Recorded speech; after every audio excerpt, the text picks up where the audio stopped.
कर्तव्य का शंखनाद। शरीर नश्वर है, आत्मा अनंत है, इसलिए उठो और युद्ध करो।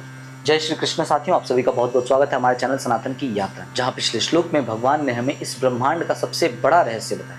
उन्होंने कहा हमारे भीतर की जो चेतना यानी जो आत्मा है वो अविनाशी, उसे इस ब्रह्मांड का कोई भी ताकत मिटा नहीं सकता। लेकिन अगर आत्मा अमर है तो हमारे शरीर का क्या महत्व। आज के श्लोक में भगवान इसी आत्मा और शरीर के संबंध को साफ कर देते हैं। वे अर्जुन को एक ऐसी कड़क सच्चाई का आईना दिखाते हैं जिसे सुनकर अर्जुन के भीतर सोया हुआ क्षत्रिय जागने लगता है। आइए जानते हैं कि भगवान अर्जुन को क्या कहते हैं। दूसरा अध्याय श्लोक नंबर 18। अंतवंत इमे देहा नित्यस्योक्ता शरीरिणः अनाशिनो अप्रमेयस्य तस्माद्युध्यस्व भारत।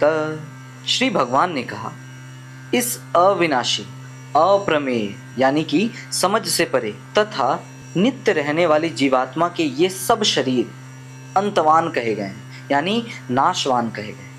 इसलिए हे भरतवंशी अर्जुन, तुम युद्ध करो। भगवान अर्जुन से कह रहे हैं कि तुम जिन शरीर को बचाना चाह रहे हो वे आज नहीं तो कल इस समय के चक्र में खत्म हो जाएंगे। चाहे तुम युद्ध करो या ना करो, भले ही वो भीष्म हो या आचार्य द्रोण हो या तुम हो या मैं हूं, हम सबको एक न एक दिन इस भौतिक शरीर को त्यागना ही है, इसे छोड़ना ही है। शरीर का स्वभाव ही है अंत होना। इसमें एक शब्द आता है अप्रमेय, यानी जो हमारी सोच से भी परे। जो बातें हमारे सोच से परी होती है उसे हम अपने तर्क से नाप तोल नहीं सकते।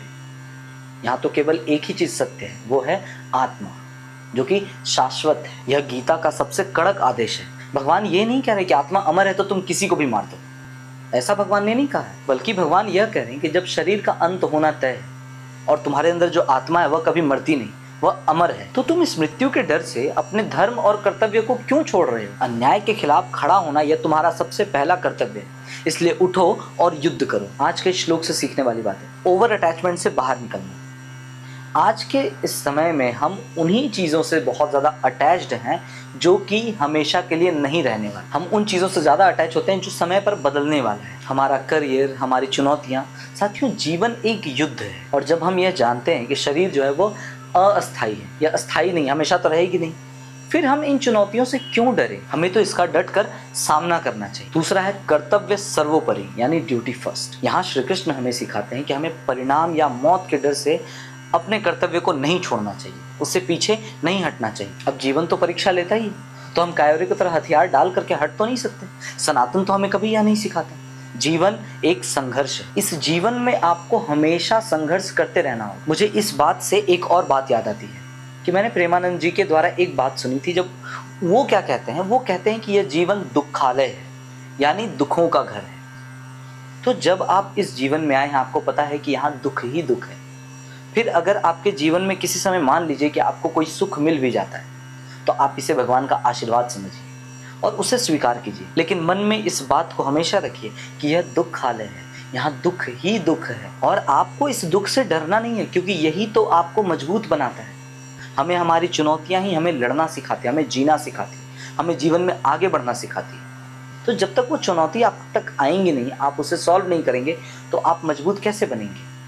इसलिए जीवन में चुनौतियों से डरना नहीं है, आपको टिक करके खड़े रहना है और पेशेंस रखना है और उससे भी इम्पोर्टेंट भगवान पे भरोसा रखना है, क्योंकि भगवान तो हमारी नैया को पार लगाएंगे ही लगाएंगे। तो भगवान ने अर्जुन को आदेश दे दिया है कि अब तुम उठो और युद्ध करो। लेकिन अर्जुन के मन में यहाँ से एक सवाल आता है कि यदि उनके बाण से आचार्य द्रोण या पितामह भीष्म के शरीर की हत्या हो जाती है तो उस हत्या का पाप उन्हें लगेगा या नहीं। अब भगवान कृष्ण इस प्रश्न का क्या उत्तर देते हैं ये हम जानेंगे अगले श्लोक में, यानी नेक्स्ट वीडियो में। साथियों, में भगवत गीता की सीरीज चल रही है जहां मैं प्रतिदिन एक एक श्लोक करके आप तक पहुंचा रहा हूं। आशा करता हूं कि आप इस सीरीज से कुछ ना कुछ फायदा जरूर उठा रहे होंगे। अगर आपको वीडियो पसंद आए तो इसे लाइक करें, अपने फ्रेंड्स और फैमिली में वीडियो को शेयर करें। मिलते हैं आपसे अगले श्लोक में। जय श्री कृष्ण, जय श्रीमन नारायण, जय श्री राधे।